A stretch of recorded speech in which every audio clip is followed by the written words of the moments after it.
I had the team prepared for a 9:45 start. Unfortunately, the game started at 9:30.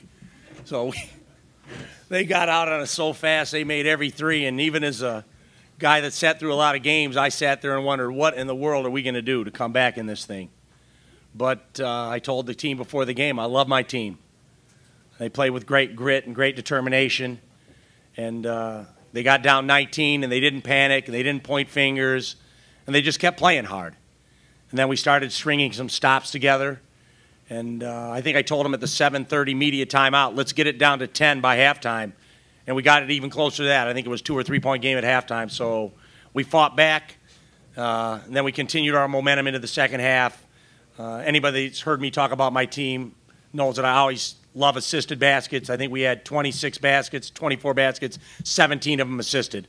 So I thought once we settled in and quit trying to drive the ball where it shouldn't go and just shared the ball, we played much better offensively, and I'm proud of the comeback and the grit this team has. Let's take questions for Jordan SCHAKEL, Jalen McDaniels, or Devin Watson. Devon, we'll start with you. This question's for Jalen. When you get it going like that, I mean, and knowing that you were down and you had to carry it, what's that feeling on the floor? Man, it feels great, you know. It just all started on defense, picking up full court, just playing with a lot of energy and just keeping it up. And I feel like when we did that, the tone, we just set the tone from that point on. Other questions? Mark?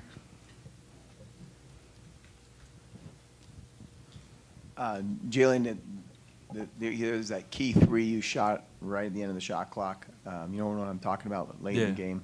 Mm-hmm. Just talk us through what you saw there, and did you know these rims were really, really loose and ball pop over like that?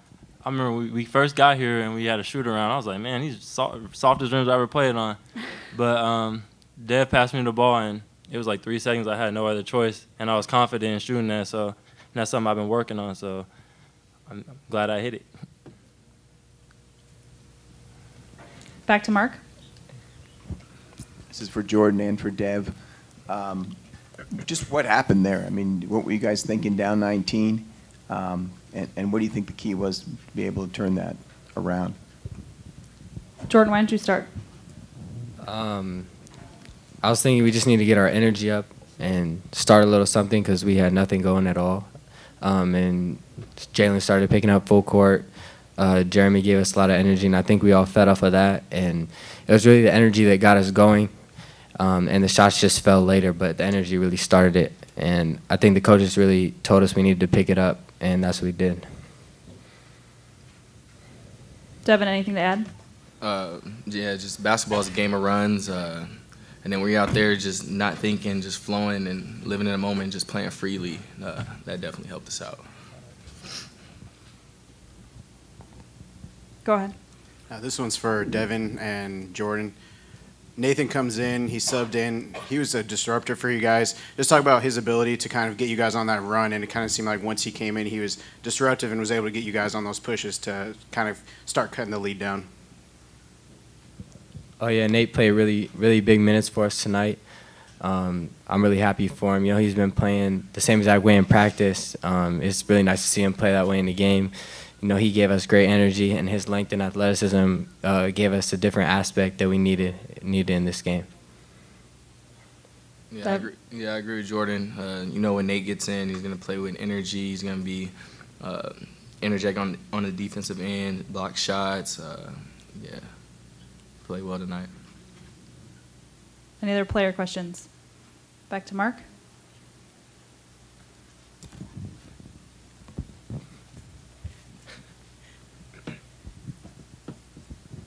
This is for any of the players who want to answer this. They make 5 of 7 threes to open the game. And yesterday was 6 of 8. What's going through your mind? Do you just start thinking, oh, they're eventually going to miss, or did you have to change something defensively to I mean, they missed 13 straight after that. I feel like it was just ball pressure, pressuring the ball, not giving them no room to shoot the ball, and just keeping a hover hand. And I feel like when they hit them first threes, I feel like we were late, you know, and they were kind of open. So, I mean, second half and later in the first half, we fixed that. Thanks, Jalen. Any other comments? All right, we'll let you get back to your team. Thanks, guys. Let's take questions for Coach. We'll go back to Mark.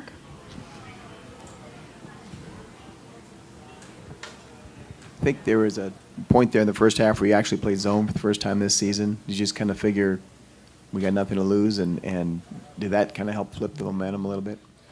Yeah, our man defense was doing so well, I thought we better try some zone. So we played a couple possessions of zone. I thought it was fine. They brought Wellich back in, and so we got right out of it because he's such a dynamic shooter. So once he came back in, we got out of the zone. And it just gave us maybe a little different look, a different feel. Sometimes the zone doesn't have to get stopped. Sometimes it just changes the momentum of the game. So I'll have to go back and watch the tape and see if the momentum changed at all.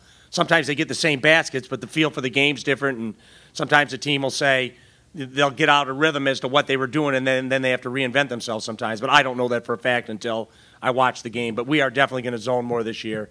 And more so when Nathan's in. Nathan had a great first half. Sensational. And then he made a couple freshman-type mistakes early in the second. I went with Nolan, and Nolan played a great second half defensively. So I finally had a true five-man in the game for most of the game, and I think it helped us out defensively. Devon. You know, after tough struggle yesterday and then the beginning of this first half, these are the kind of games you learn something about your team. What did you learn about them today?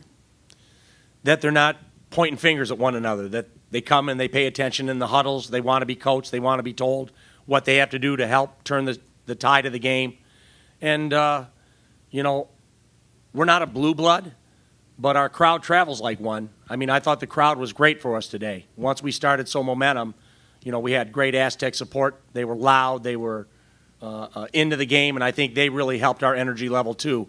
And you're talking back-to-back games. I looked at the minutes, and Devin played 39, Jalen played 36 or something, Jordan 30-some, and that's back-to-back games. And to try to put that kind of energy and effort out there at the defensive end was really a tribute to the kids and then a tribute to the Aztec fans to keep that momentum going for us the way they cheered us on.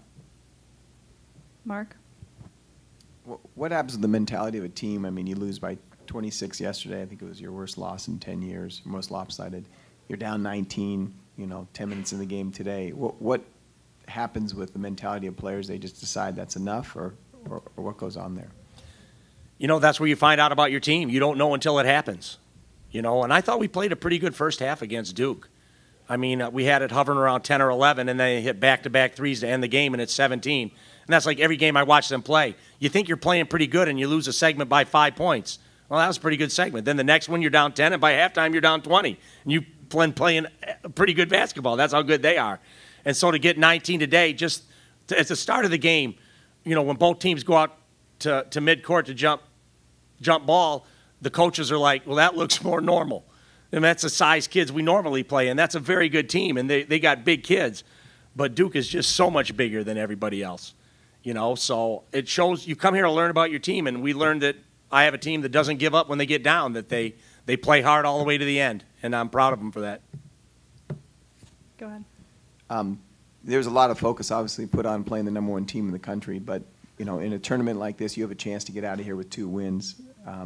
Just talk about the importance of you know, that possibility.